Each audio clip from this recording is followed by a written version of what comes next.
Hi, everyone. All right, we want to go ahead and hit lights. Oh, yeah, hit the lights. Somewhere. Anyway, I can see just fine, of course, and hopefully everybody at home can see too. Yes.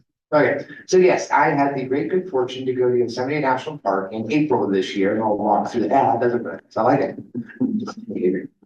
Moving. All right. So I let off with this picture. You think of Yosemite, you're probably going to think about this view. This is called tunnel view because it's at the end of a tunnel. It's incredible. I have books over here where you'll see more famous versions of this same view by some guy by the name of Ansel Adams. And then I also have Bill Neill and Michael Fry over there as well. I'll talk about those books in a little bit. But yes, I have an incredibly indulgent wife who humors me for my photo trips. And this year I chose to go to Yosemite. I wanted to go there for a while, and I went in April, which certainly had its pluses and minuses. Sure does look nice and warm right there, doesn't it? So, and that is Bridal Veil Falls flowing really, really heavy. April has a big advantage of snowmelt season up there around the rim. You see all of a sudden there. All right, so we've got El Capitan, Half Dome, Bridal Veil Falls, the Sentinels over there, and then here's Yosemite Valley proper. Well, the problem is that because it is April, well, not all the snow is melted yet. So I was only able to explore just a little bit of the park. Yeah, I don't know. I guess this is mine. There we go. Okay. So something I think is fun. I do love me some maps. I think it's fun. Yosemite is almost the exact same latitude as we are. I think it's kind of fun. It's right here. Yep. Right there. And the fun, and what I really like is that it's only 2 hours away from Fresno, which has the airport abbreviation of FAT, and I'm 12, so I think that's hilarious. Anyway, you can fly into Fresno, drive north 2 hours to go to Yosemite, or east 2 hours, or thereabouts, right, for Kings Canyon, which is also, it's Kings Canyon, Sequoia, or, right? They're separate, yeah, but same. Oh, yeah, there's Sequoia too. You can also get there, if you fly into Vegas and take a long, spectacular drive, that's Death Valley, then along the front range, the front of the Eastern Sierras, which is amazing, and then go up over Tioga Pass into the park. Now, unfortunately, I couldn't do that in April, but someday I want to be able to do that drive. It's amazing. Yes, it is wonderful. I don't like Vegas, but I sure like where Vegas is. Okay, so introduction to Yosemite National Park. We all know Yellowstone's the first national park, right? Well, turns out that the first land set aside by the federal government for protection was actually Yosemite. Yosemite Valley, and of course, the borders of the park changed over the next decades.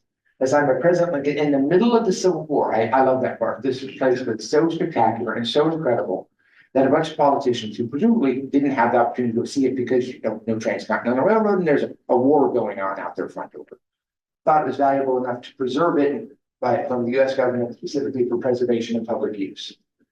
And then the legendary John Muir, I can never pronounce his last name correctly, led the movement to ensure its protection as a national park, which culminated in 1890.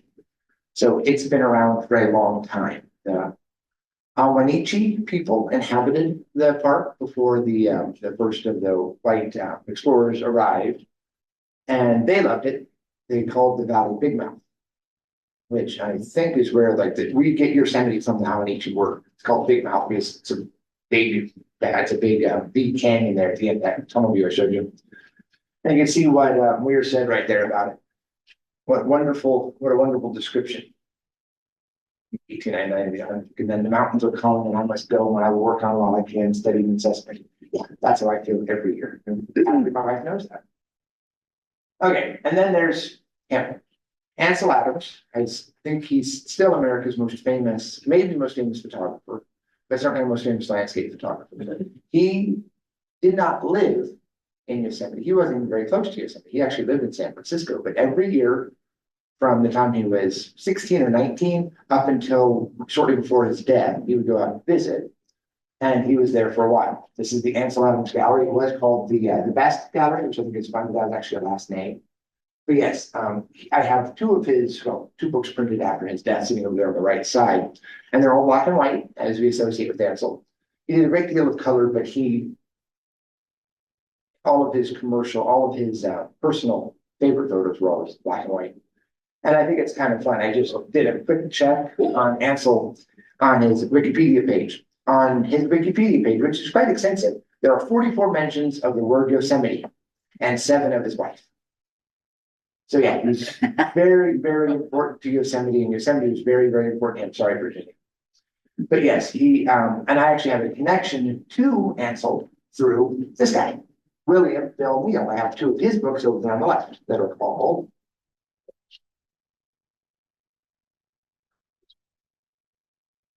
Yosemite, the Promise of Wilderness, old book from a library book, got cheap.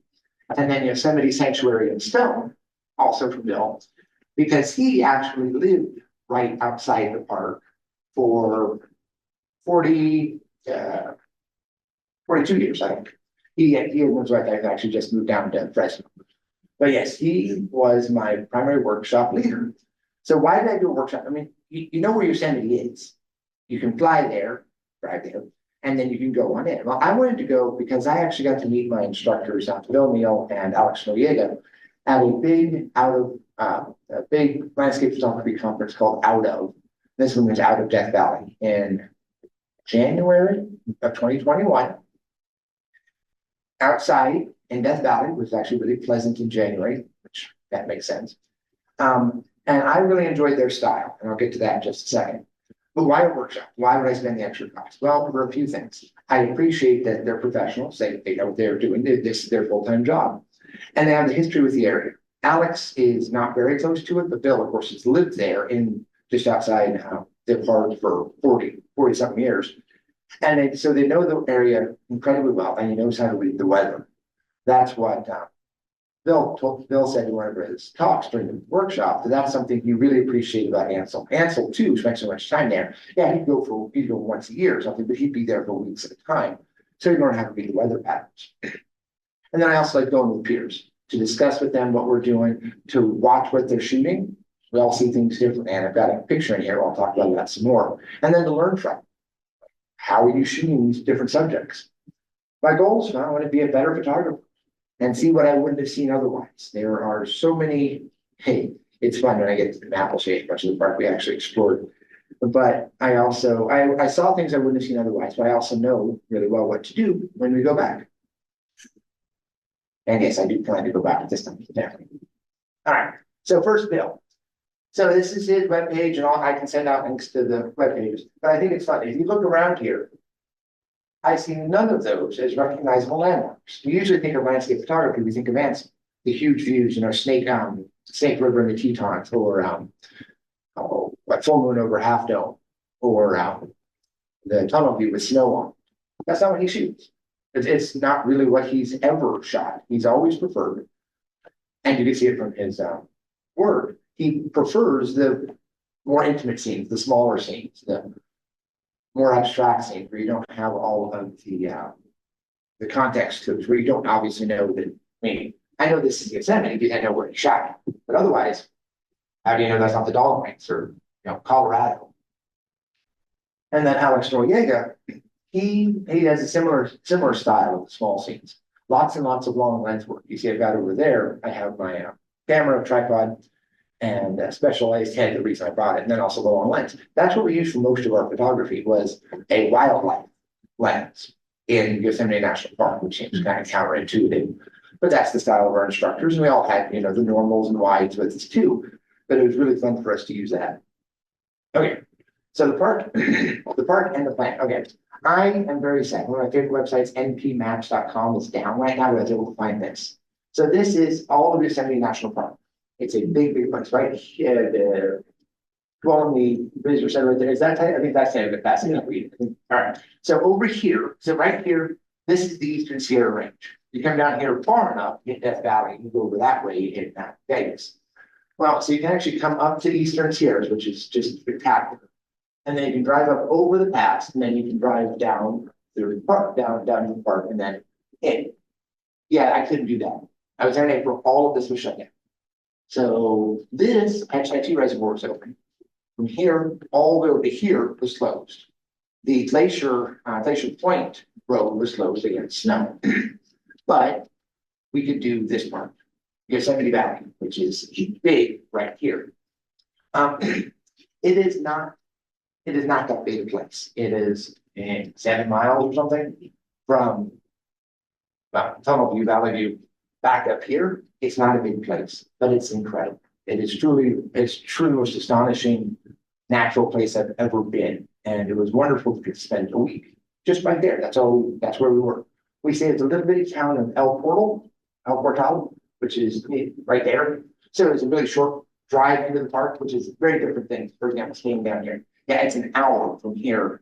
It's a big park, and it's every day an hour too. So our plan was I flew in on Sunday, started on Monday afternoon. My plan was to get there on Sunday, get to bed early, get up and get sunrise. Yeah, I didn't let that happen. So I got in there on Monday morning. It's a pretty neat place. So this is Cook's Meadow. That is Upper Yosemite Falls right there. That is one of the tallest waterfalls in the world, especially when combined with the Lower Yosemite Falls, which you see this crack up right here. And driving in, there are so many trees, it's kind of hard to see the scenery. So of course, you stop and get out and walk around. But I love this view. Like I said, I didn't get up as early as I wanted to. I needed to sleep in after the flight. But what an incredible place to start. This is right back here is the Merced River. You're going to hear the word, you're probably going to hear the word Merced a lot. Merced is the river that carved the valley. The Tuolumne merges with the Merced, like up, well up that way somewhere. Yeah, right there. I think that's what it is. Oh, there's Yosemite Creek, there's Yosemite Falls. Okay. But yes, I love this. I love that tree. I love the fact that I've got gold in April. We don't really get that. This is one of the black oak trees that we really enjoy shooting because we have so much color in April. What a treat. But you also see something else really neat. Blue. The valley is quite steep sided, which means it casts shadows, which means they all cast shadows all throughout the day. You stand in one place, you're going to see completely different light in an hour or 2 hours or 4 hours or 8 hours. So yes, we drove the loop road of the valley. This is bridal veil. I thought this was a fun use of the backlighting really that I got from on those pine trees right there. I like how they're all so lit up and you've got the beauty of the big falls behind you guys, bridal veil. Yosemite. But yes, this is just one of the neat things. I caught just driving around before we even started the workshop proper. Okay, so this is the face of El Capitan. It's 3,000 some odd feet of, well, close enough to sheer as to be terrifying granite. The crazy people like to climb, so let's play a game. Okay, find the people. There are 2 signs in there. I found at least 2 signs of human, nuts on that face. So I'm going to challenge you guys to find it. Ethan, can you find 2 tents on that gigantic face? All right. So, do I have a pointer? Yeah. Do I have a pointer? Little red rubber thing. Whee! Right there. Yay! Good. You guys got the easy one. Now find the hard one. Where? Where is it? There. Where? There. Where? Up here? Right there. What, down? No, up. Up? Here? Yes. You are very close. I know I did not reach on this. I put this together late last night. So yes, this is the face of El Capitan. It's 3,000 feet. If you guys have seen the incredible movie Free Solo about Alex Honnold free soloing this face in the morning, it takes very experienced climbers days to climb this thing. Dude did it before lunch. But he's also the only person to do that. Amazing superhero. So yes, there's one right there. Which is, I zoom in right here. So yeah, it is a tent hanging on the face of a cliff. And then there's this one, the orange one, which is right here. They sleep in that, do they sleep in that tent overnight? Yes, oh yeah, they sleep in the tent, they have to do their business on the wall, as it were, they eat on the wall. I mean, it takes days to climb this thing, even for very experienced climbers. So yeah, it takes a very special breed right there. Yes, that tent was there for a couple of days. I could see that just now that I know what to look for, because it's bright orange right up there in that. So with the tent there, what is the wind like up there? I don't know. I never have any intention of doing that. But it's a good question because, I mean, you come back to the valley, views, that. It's a wind tunnel, right? Like, Yeah, and of course, the higher you get, the stronger the winds. So, and this is El Cap right here. So that tent is somewhere in this area right here that we saw, that orange one, somewhere right over there. So when the wind is is points the correct direction, actually, out of the east blowing towards you, or blowing the west, or out of the west blowing away from us from this perspective, no, it's going to be really strong. And yes, people die doing that all the time, and yet they go back and do it voluntarily. So I'm like, more power to you, I ain't going to do it. But anyway, we did have lots of fun playing. And this is the Mecca, the great shrine for climbers. Climbers from all around the world come to climb this massive. And I wanted to have some way to show you just how big this is. I mean, that looks really cool, but you don't know how big the thing is until you try to stand next to it. So yes, it's astonishing. You have to get special permission to do that? Yes, oh yeah, there are the museum for the park was recently redone. Actually, the wonderful climbing like exhibit in the museum for to include that picture. There are dozens upon dozens of different routes up this space. And you always have to get permission to do it, which presumably absolves the National Park Service for your own stupidity. Just thought. But yeah, I'm sure you have to do like route when you're going up, when you expect to be back, emergency contacts, next to can, all that kind of stuff. Okay, that's not, sorry guys.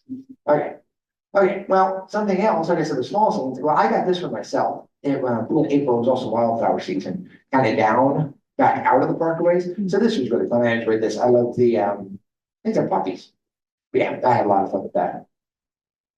But there was two, there we go. All right. So then this was our first viewpoint of the tour. You know how I said Alex and Bill love them some small scenes?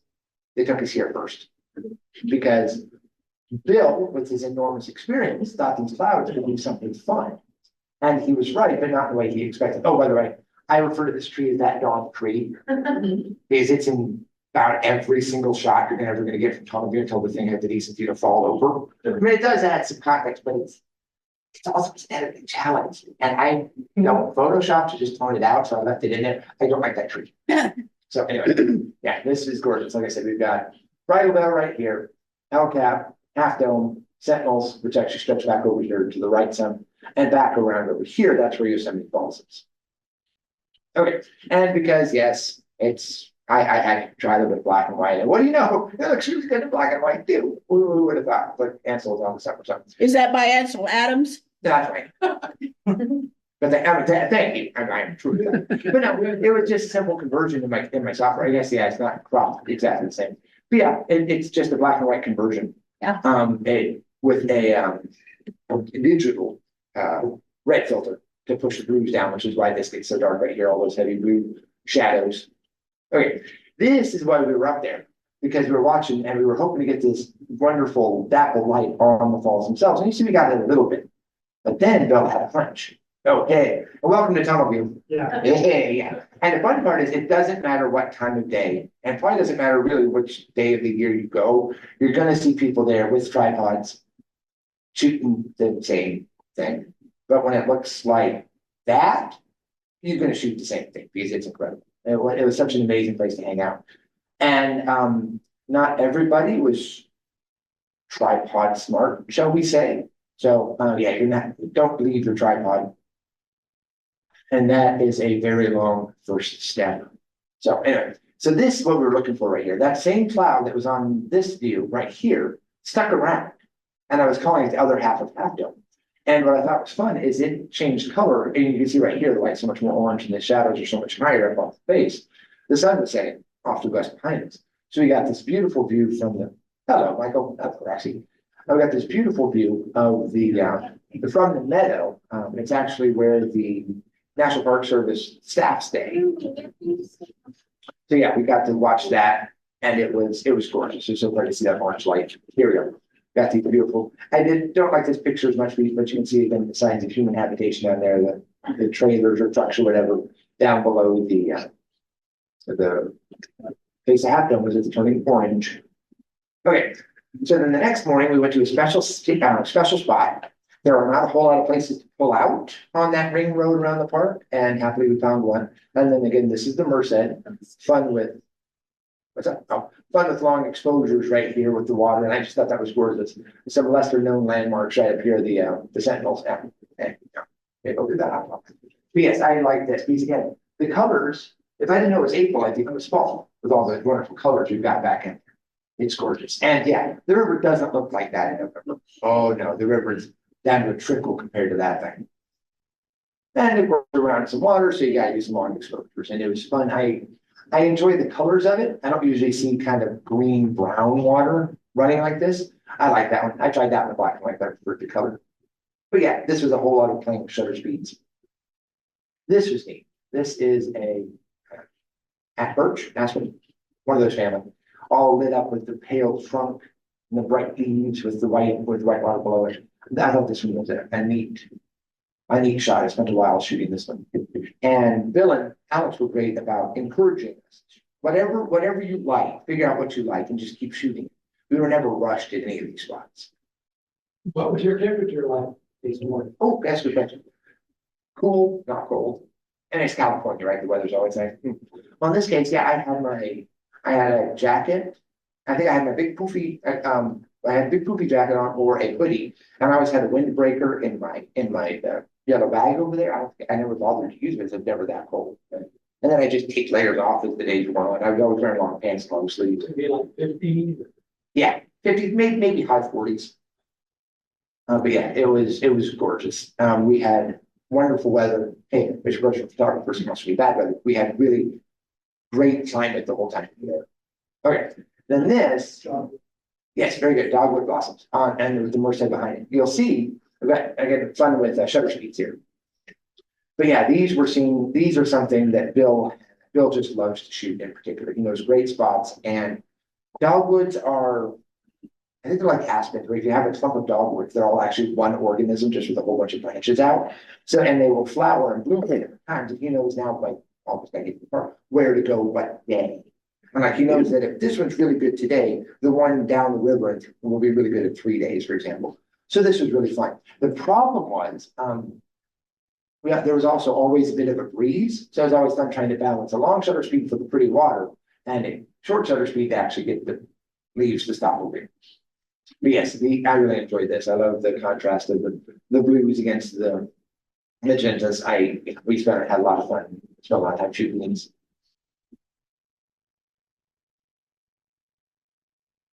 Interesting. All right. And something from the backside. I thought this was a neat way to do it too. Again, that idea of something that catches your eye, enjoy it. I really like the yellow. These are not quite so mature. When they're fully mature, they turn white. So these guys are still in the process of blooming out, but I thought the yellow was great against the blue. Just a different way to approach the same subject. And again, close ups. I enjoyed the bark. I don't remember which kind of tree this is, but I love the shapes. It looks like a jigsaw puzzle. And just shoot what you like. More close ups, and they've got the texture in there too. And a whole lot of tripod work. It was dark. Love the tripod. Got some narrow f-stops, base ISOs, just let the shutter speed roll. That's a tree trunk? Yes. Yep. Yeah, this is my tree trunk section of the presentation right here. And then you also have the contrast, the different types of tree trunks. You've got this very finger. Yeah, I should have focused stacked this. I'm not lazy, I'm efficient. But anyway, so we've got we got these two trees here, which is different from this one, which is different from that. There are a huge number of different species of trees, all in parks that live together. Like they're all so beautiful in their own way. I really appreciated that. The new growth of the aspen birch family right here. There's something else that I really got a lot of inspiration from Bill's book over there on the left of shooting these things that are kind of abstract, where you have the wonderful backlight, and I know it's backlight piece up there. That's the wall of the canyon.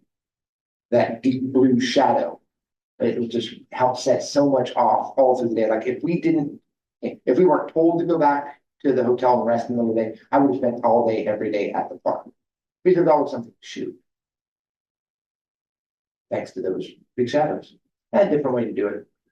Different aspect ratios, whichever one you like is the right answer. Don't let anybody else tell you that one's definitely better. No, they're pink. All right, now this is fun.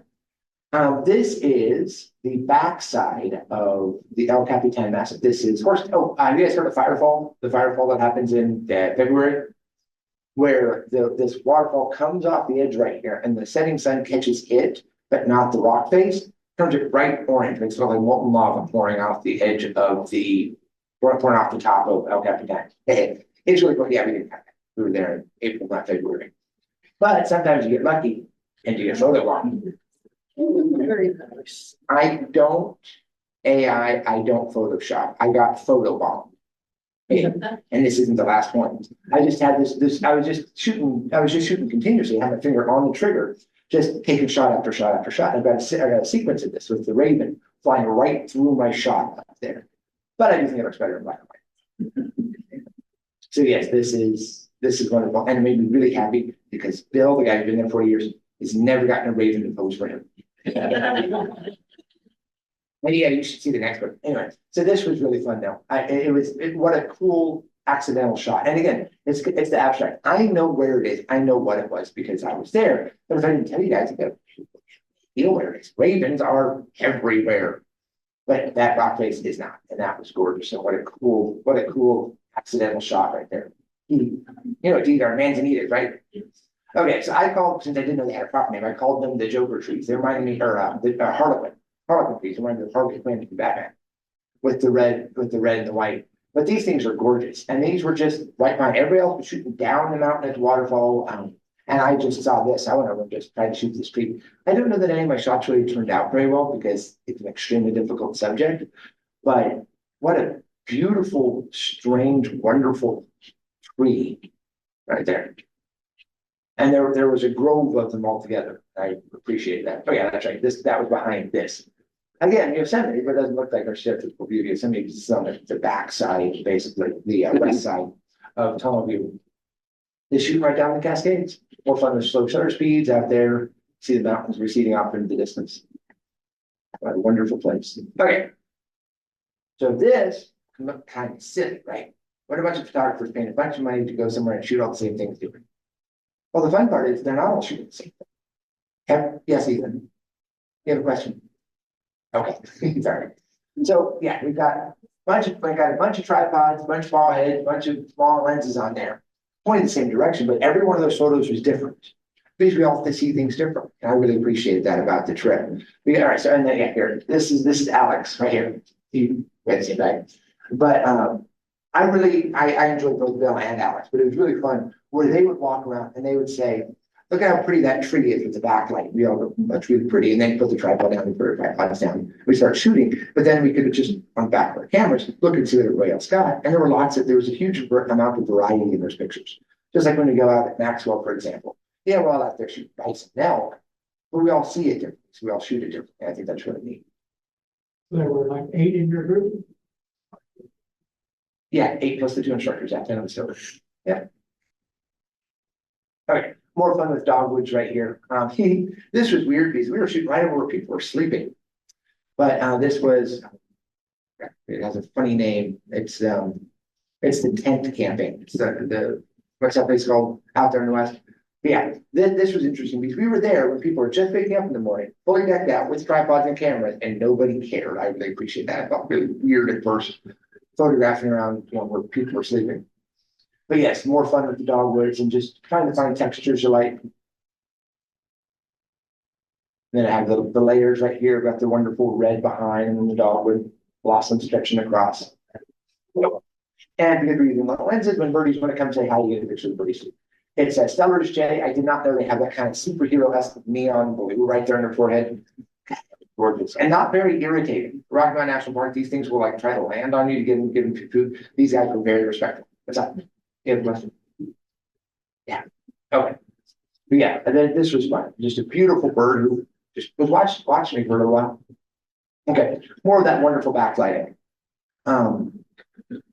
You can, like I said, you can stand in one place and it'll just keep changing on you as the sun moves around back up there above the rim. But it was a lot of, does that look neat? Yes. What looks neat? Go find it and go shoot it. And then a different interpretation, the same kind of scene right here. Again, it does look better in black and white. I don't know. But still, it's fun to be able to do that instantly. I tried and failed to use these. This is actually, yeah, this is the gold note. I was talking about the gold note from that very first picture down in the valley. This it's strange. It looks gold, but up close, it's red and green. Which makes my head hurt for the color science, but whatever. But yeah, they were gorgeous, and I would try to use them for scenes. But this is basically straight out of camera. This is how my camera, all the white balanced the scene, was this very deep blue back there with the wonderful gold of the leaves up front. And fun with short, so shutter speeds, shooting some tree trunks in the water. Yeah, what's that? I didn't know that. Then I saw that ribbon. Very good, yeah. It's very good, Michael. That's right. Yes, this is tree trunks just shot in the reflection of the water, and more fun with slow shutter speeds. Problem with slow shutter speeds is you can't. It's hard to visualize. And iPhone's got a trick where you can actually make. If you do a live photo, you can actually go back in afterwards and it'll try to weld together a long shutter speed shot from what it just took, which is pretty fun. I can show you guys how to do that later if you'd like. But that was a very useful tool. And yeah, just find something beautiful and something interesting to shoot. You can see a little bit of the texture of the grass underneath the river here too. Little bitty waterfall. Then I was by myself. This is called something like the waters of life or some kind of funny thing. It's pretty close to Valley View at the head of the valley. You drive right by it, you probably wouldn't know to stop. But Bill had to stop there because down the river was a really neat scene we'll get to soon. But I thought this was beautiful. I loved how peaceful the water looks up here, up the top, and then it gets more rambunctious and more rambunctious as it comes down. And I had a lot of fun shooting this. Again, very small scene. I was down on my hands and knees. It was maybe 5, maybe 6 feet across, really small little thing. And getting in close and enjoying more perspectives. I like this top down too. Looks like a heart. And a close up of one of the dogwoods. There's some beautiful, wonderful little flowers right there.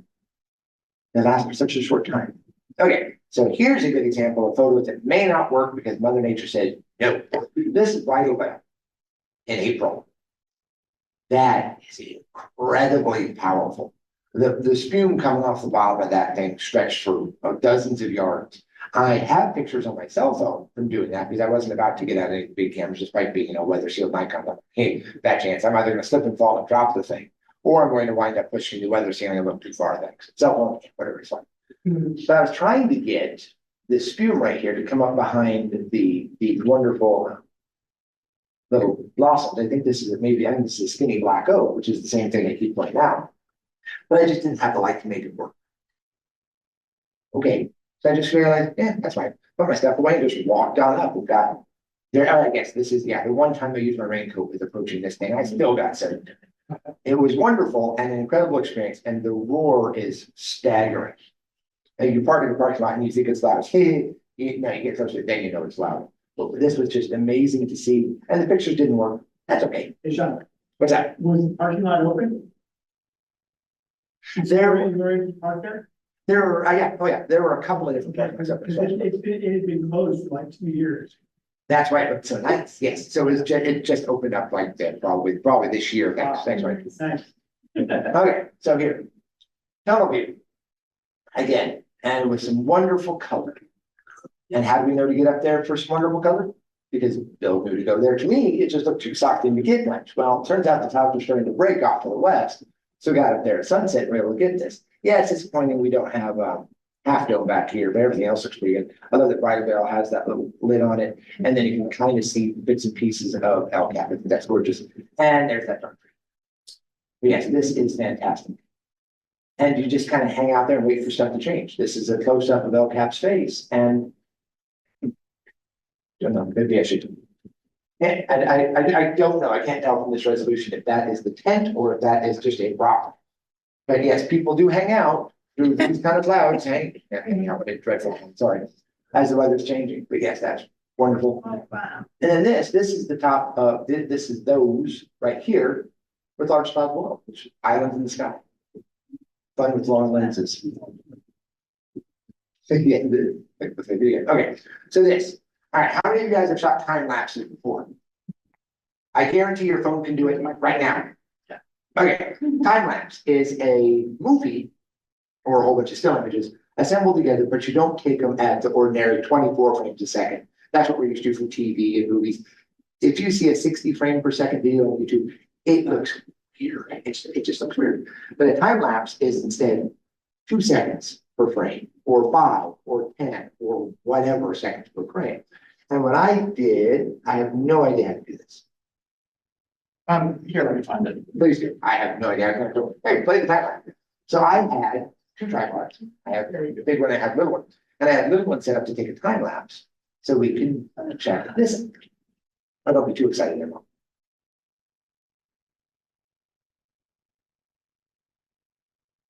Oh, yes, and we also have people cutting it from a tripod.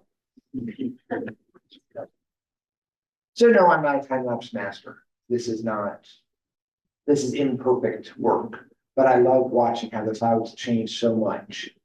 Just as we're standing there and the colors come in, get pretty vibrant and then quickly fade away. Oh, there we go. And there's the big cloud coming out of the sky. So I did out to those 2 seconds. And that was taken over the course of, I don't think it was half an hour. So just standing there, one of the great views in the world. That was wonderful. But anyway, so I know your cell phone can do a time lapse, but on a tripod, it'll do a time lapse, hit time lapse button, it'll do it just fine. Your interchangeable lens camera can probably do it, or you can set it up to just assemble one manually and then put it together manually like I did. If you guys like some information on that, I'm happy to help. Time lapses are great here, especially in storm season, because it's wonderful to watch our own clouds. Okay, and then another view down the valley. But now you notice the sun's in a different place. This was neat. We had lots of clouds, but they were pretty heavy, and we were wondering if we should start to go. And then, oh, there's a whole lot of clouds. So this is fun. I don't know what the name of that little thing is back there at the back of the valley, but it was getting spotlit. So okay, yeah, this projector does have some limitation. The dynamic range here is colossal. We got black, white. Anyway, it was spotlighting whatever that little knob is down there in the back of the valley. And that was just wonderful to watch. And then we get the light cutting across the face of half. Right. Oh, wow. Okay. And at this point, another tour group was also there. Tunnel view was super popular. They're starting to pack up. I'm like, wait. And they did. And we got to watch the sun break through. I thought this was wonderful. I like that. Like we even have red in there somehow. The sunlight started to break through down into the valley. This has been my computer desktop since I processed this. But this one, I don't like processing pictures. I'm not lazy and efficient. I've got 2 boys, a wonderful wife. I want to do other things. Yeah, this of course is extremely bright. This is of course extremely dark. But man, that's highlight right there, and then a little bit of rim light right here. It's just absolutely wonderful. Yeah. This is my favorite tunnel view picture from the trip. But you still can't see Half Dome. Oh, or maybe you can, and then there's another raven posing for me. Flew right. I even had a shutter delay set up. I got one of these shots. I had a 2-second shutter delay set up because I was at full 500 millimeters. And yeah, he just happened to be posing right there. Bill's really jealous of this picture too. I like this one. And this is a bit of a crop to get in there. But I love how this turned out. We've got the wonderful silhouette at Half Dome. We've got the silhouettes right here against the clouds, the trees all picked out, and then there's rain. So yeah, that was fun. But again, it's not all about the big. I love this. We kept seeing these 2 trees, well, 3 trees, on the drive into the park, and I eventually just said, forget it. Just finally stopped. I was one of the drivers for the group. They all went off with the rest of the group down to go shoot along the river, and I'll get to that in a second. But I love this one. I love that. To me, we got a rainbow, red, orange, yellow, green. Where are the rest of the colors back up? Blue, and then even got a little bit of purple up here. And we also have the wonderful structure of these 2 different dark trunks. I really love how this picture turned out. Yes, it's a mess. Yes, it's abstract. Yes, I still love the picture. And what I thought was funny is Bill was like, oh, okay, I guess that's an interesting shot. Fine. Alex was like, he really liked that. And I thought it was funny. The 2 instructors had very different opinions on this shot. Alex thought this one was really neat because he sees the same thing I do with the rainbow. And then we have the structure in there too. I really like how this one turned out. Okay. This is what everybody else was shooting at the same time. This is the Merced River with light reflected off of, I think, El Capitan and above in the river. This again was really fun shooting different sections because the water is heavy as far as it's flowing. It still has currents and eddies, and there's big rocks under the water that throw stuff around. So we were playing with what looks good. And this was fun and intoxicating to shoot. Like I love this right here. Like a little bitty version of that legendary Japanese way, what, hokusai? Got this little bitty like baby hokusai right there on the Merced. But again, more fun stuff. And then we have these are the baby dogwood blossoms. They were going to come out in, I think he said a week or 10 days or something like that. We have that wonderful light behind them. Zoom out and get this, get that extremely powerful gold light reflecting off of the canyon walls. Just an amazing place. And then one beautiful dogwood plant. This is at right behind the parking lot for Valley View, for the lower of the two really famous spots. And then got to do shots here. So this was fun. Importance of light. So this photo is the same as this photo. In the same place, just taken like a minute and a half apart. You see how all the dapple light here makes it feel so different in the photo on the left. I don't know that one's better or worse, but it's neat how they changed so quickly. Or the dogwoods with the canyon walls. Look at that snow right there. Then yeah, the last morning was amazing. This is what we came, this was our view from tunnel view when we got there in the morning at the last morning. Not a whole lot to see. But Bill was like, okay, fine, let's head down into the park. And now that is El Capitan behind it. And then here are the golden oaks all blooming up and looking all beautiful. And shooting up into the clouds was amazing. And there were so many shots. We were all just constantly moving and constantly spotting new things. It was like you saw from the time lapse, the clouds just move so fast. I love this contrast right here, that sharp ridge. We got the cloud on one side, just bare rock on the other. El Capitan looking through the clouds. Do these clouds bring rain? Yes, well, actually, these clouds were bringing snow up high. Where we were, it was a little bit damp. I think I probably had my rain jacket on. I think it was unzipped. I like to zip the hood up whenever it started raining on my head. I would put it back down. So yeah, a little bit of rain, but most of the precipitation is way up on the valley wall because they kind of squeeze it out like with the Sierras due to the water from the Pacific making Death Valley. The valley walls kind of squeeze the water out of them. Now there's zoom in, and I was just loving the light here, that soft light. And again, how big is this? You don't know. I still think it's a beautiful picture. Is that, excuse me, is that granite? Yes.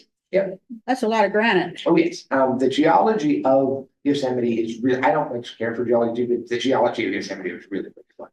And it's called Half Dome because it looks like half a dome. There was not another half of a dome that existed and disappeared, which I thought was kind of confusing. But anyway, so yeah, it's one colossal massive of granite right there erupting, well, I guess, in the earth, and then the soft stuff around it eroded down thanks to the Merced. The rock height in the clouds. And then this was another fun example. So now this is about as close. I never actually got close enough to touch the bottom of El Capitan. I wish I had. But we're in El Capitan Meadow and getting this black oak against the surface. But yeah, the importance of light. This one's nice, but I much prefer this one. It's don't know how well it turned out here on the screen.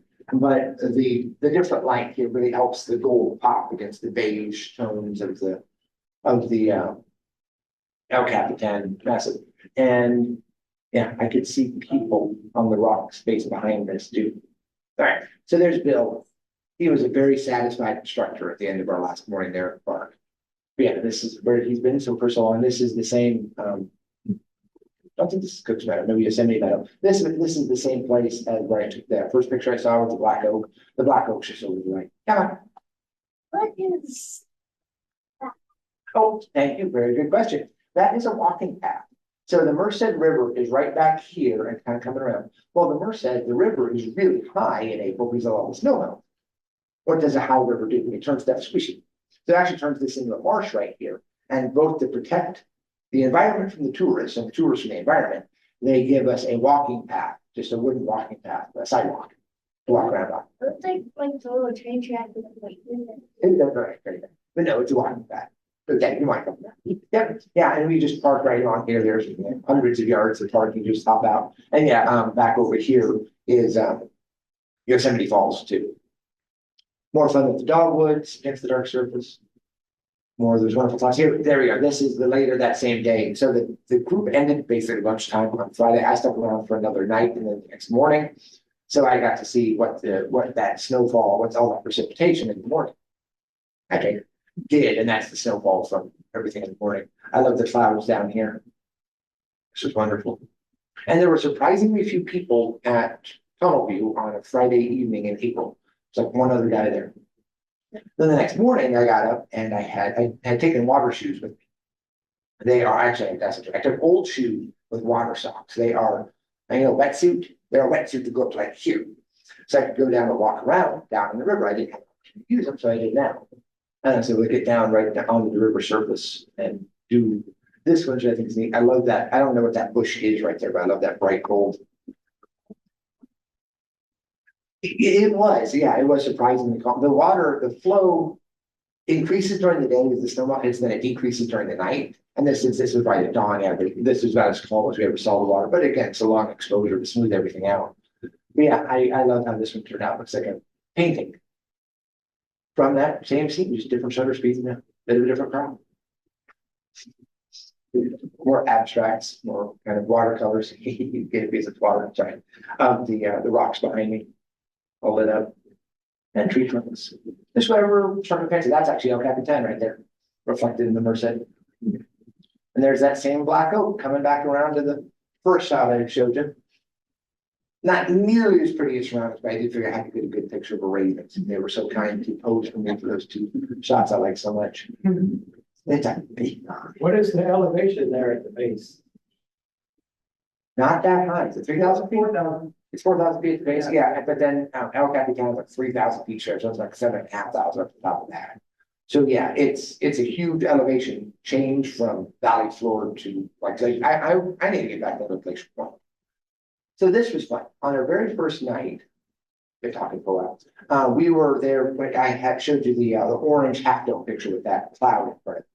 Well, right next to where so much of the National Park Service staff stays are more dogwoods, including a couple of red dogwoods.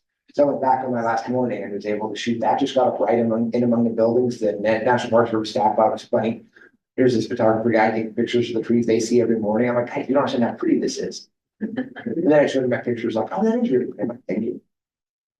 But yeah, this is my favorite of my thing. I love the intensity of the pink and reds right here. But I like this. I love the structure. I love how this one turned out with the pinks and reds against the pale blue of the sky. And I love just a little bit of cobwebs. And then of course I think the dogwoods, that's half dome behind it. That was fun. More dogwoods.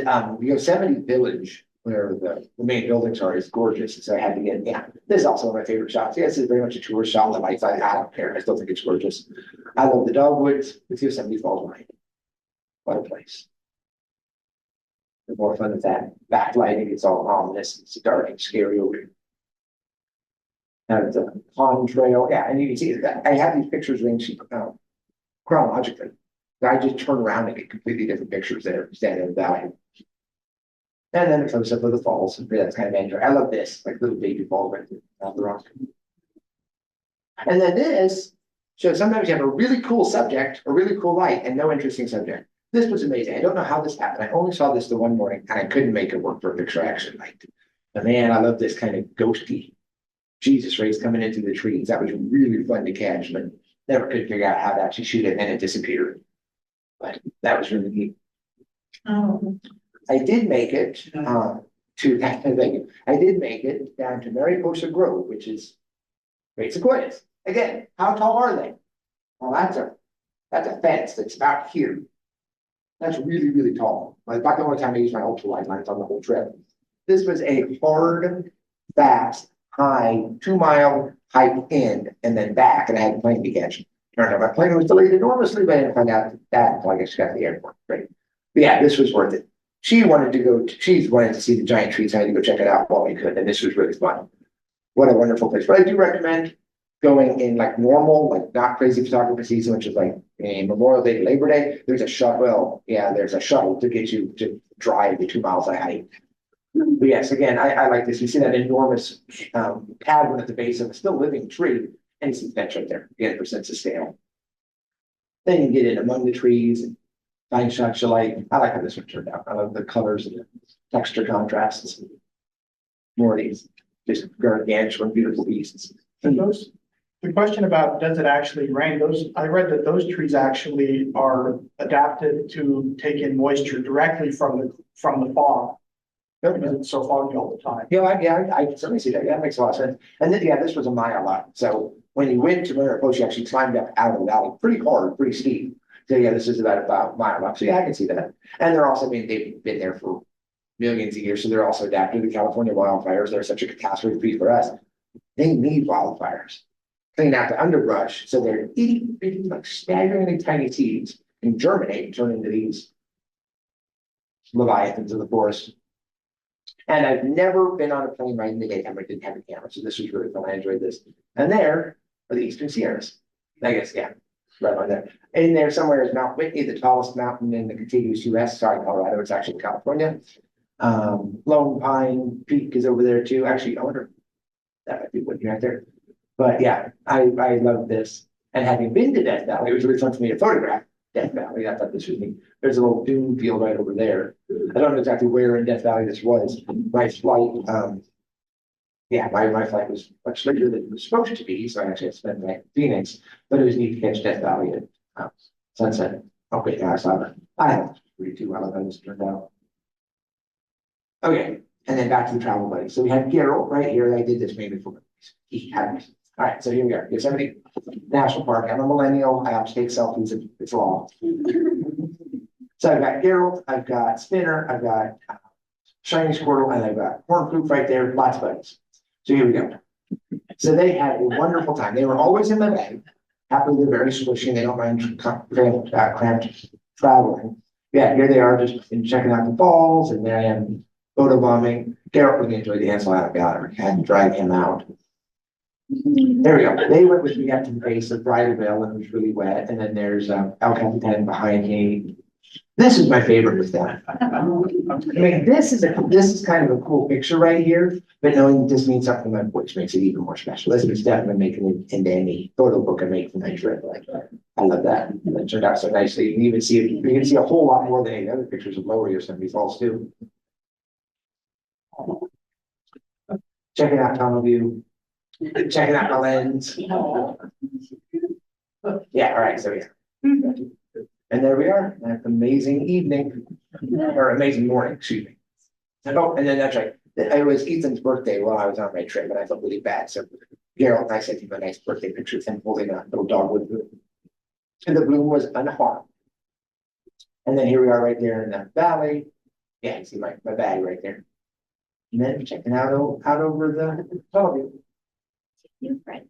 Yep, yeah, we have two new friends right there. There's the squirrel, there's the bear, and there's the other one that you got. Yeah, right there. Thank you, Ethan. I appreciate your total about it. Thank you. Oh, Ethan, can you give Michael Cal? There you go. And that does it for my presentation. I have a question. Hi, yes, ma'am. Were there any, you never mentioned any animals? There are so many people, well, there were squirrels, but there are so many people, the animals are way too smart, and they're like, no, we're just gonna not be here. So did new stuffed animals join the gang on each of your trips? Yes, we get a new stuffed animal on every trip, whether I want them to or not. So you should have seen what we came back with from Florida. Okay. So for your workshop, you traveled as that group of 8 with the Yeah, leaders, and then kind of they took you to the place that you decided where to shoot right there. We had 4 vehicles, lead vehicles, Neill and Alex together. And then there were the three of us back. There were 2, 3, and 3 in the other 3 vehicles. And we all had good handheld radios, so we could keep in touch with that. We actually ever used them that much. We just, wherever they pull over, we pull over too. Made it pretty simple. But yeah, then even when we spread out, because there were 2 of them and they've got so many of these shots before, they usually had their cameras out for a little while, but they were always very keen to help. Just like trying to do a plug for Jim Griggs. I went with him. Like I said, I have an incredibly generous wife. I went with him back in end of September last year to the Absaroka Ranch. And Jim and Boyd were very keen to help make sure you got shots you liked too. And that's the same way it's always been with any workshop I've been on. Thank you. Yes, done. So when your group of 10 went out to these hidden gem remote places, were there any other people there just at random trying to shoot some of these same things? So the problem about it is there are no hidden gems. And because Bill is chronologically advanced, there's also not a whole lot of hiking. Actually, there's very little hiking. And any hiking we did was just right along the riverbank, all nice and flat. So people could always see us and we could always see other people. like the picture that I got of the Raven and Horsetail Falls. We were all just kind of lined up shooting the same thing. Nobody else got that shot because they'd taken a break or something.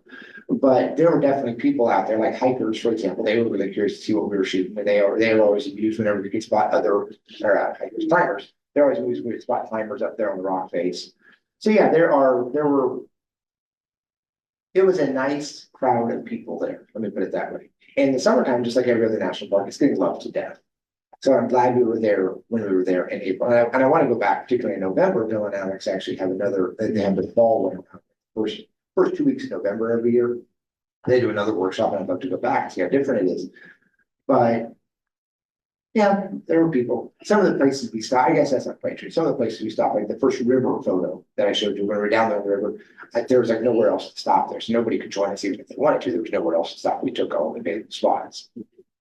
So, yeah, it's a lot of matter of knowing what the light's going to do when you're at a spot rather than go to this secret spot and get an amazing shot. Yes. So is that the benefit of going with Bill and? Yeah, I talked about that really early on because Bill's been there for 40 years. He knows what to look for as far as weather pattern. But it's also mountains, so weather changes a lot and change very quickly. It's a matter of having that experience to take your best guess on where to go. All right. So something else before I leave. I know I'm not the only technically minded person here. So I have a tripod with a camera and a great big lens here. Yeah, fine. I have big lens and tripod. Well, something that I learned is the value of not a bald head. How many people here have a tripod with a bald head? Wait, bald heads are the stereotypical tripod head. What I don't like is that they sag. This is a geared head. Folks are welcome to come up and play with it. I really, really like this. This makes life so much easier because I point it and I don't touch it. So to take a picture, I don't have to worry about the darn thing sagging on me, which is even with my good ball head was always irritating. So yes, if anybody wants to check this out, you're welcome to. Bill and Alex both had this very same head, and another guy who'd been on a previous tour with them also had one of these heads because yeah, these are really, really nice. Yeah, it's bigger and heavier, but get better shots with it. And then over here, like I said earlier, I've got books. You guys are welcome to look at them, check them out. I recommend any of them. I've got 2 Bill Neill books, his new one and his old one. I've got 2 books from his good friend Michael Fry, who I actually just ran into when I was there, who has also lived just outside of Yosemite. Then I have a couple of books from Ansel himself. There are lots and lots and lots of books available at the Ansel Adams Gallery. I didn't want to carry any of them home. Sorry, Ansel Adams Gallery. Someone said, oh, I should have bought the postcard. I did have to buy some postcards. They do have some wonderful postcards, and there's a post office in the village, so I was able to send that to the family there. That was really fun. And I didn't look what Yosemite books I'm sure we have some Yosemite books. I think you can check what we have in the library. And also Ansel Adams books too. He was a prolific author, especially later in life, just like of how to make pictures, not take, but make pictures. Yeah. So yeah, I'm certainly have some of those out there somewhere. Probably have some. I'll have to check. Any other questions, guys? I've been talking for a long time. I was wondering, little off the topic, but I was wondering if, I'm sure that there are photographers that do sort of mix in or maybe even focus on photos that incorporate the people that are there, using the park or in the park. I mean, maybe that sounded like that really wasn't the focus of your workshop or your trip at all, but that's something that anybody was talking about on your trip, to get some sort of more, I don't know, documentary type shots of people climbing or, camping or doing things or like that. No, it was not. That's a good question because of course there are many different kinds of photography. If you went for wildlife photography, you were very disappointed, except for the birds, basically. And even then, it was like Stellar's jays, a couple of small, like little sparrow-looking things, ravens. That was about it. The big mammals, yeah, they just stay away from the valley. But people, yeah, that would be interesting. There's a photographer I could have brought one of his books too, named Galen Rowell, who sadly died just at the cusp of the digital revolution. He was an incredible athlete. Like, dude would go for a 10-mile run in the morning in the Sierras just for fun. Like, I can't even wrap my head around that. Of course, he died in a plane crash, I think, in 2002. But he has a lot of those pictures that Sam was talking about. I have some of his books. I find them very inspiring. The people who were, actually, I should play this on you. I should play this trick on. And it's good. Okay, so much for that. I have a quiz to give you guys before bedtime tonight. Spot the people on a picture of El Capitan. He's in their house. But he was a climber, so he'd be up there taking pictures of the climbers on the wall. Which again, you see a lot of that from the free solo movie I mentioned earlier with Alex Honnold. Jimmy Chin is the director, producer, good friend of Alex himself, and he figures very prominently in that. And he actually went with Galen back in the 90s, I think, on an incredible journey in the Tibetan Plateau for that same kind of idea, people and nature kind of idea. And that's a great example of that is not what we did. We didn't want people in our pictures. We weren't, and if there was somebody there, fine. But like we're shooting small scenes. There's nobody up on top. You can make somebody out up on top of the Sandals, or somebody crazy enough to be at the top of Bridal Veil or something like that. So our focus was dreadful, but was very much on the landscape and what was beautiful about the landscape itself. My personal photography features a whole lot of a couple of long-term ones. So where are you going next? Grand Teton, thank you. Grand Teton National Park in the first week of January. Tetons? Yeah, because she, like I keep saying, she's incredibly generous. One trip. Yes, I'm going to Grand Teton. I don't like being cold. Well, I actually did that presentation. I went up to Rock Mountain National Park first week of January, 23, I think, and the weather was beautiful. Which means I'm probably going to freeze to death. But again, I'm going with the workshops. I'll be a lot safer than I would by myself. Thank you.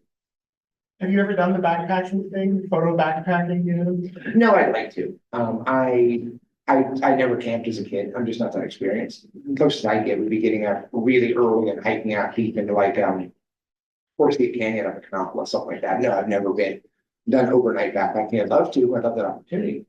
You game, Sam? Ready to do I've that? never done it. Well, I mean, I've slept in a tent before, in my backyard. But what a wonderful idea. What an incredible place to wake up.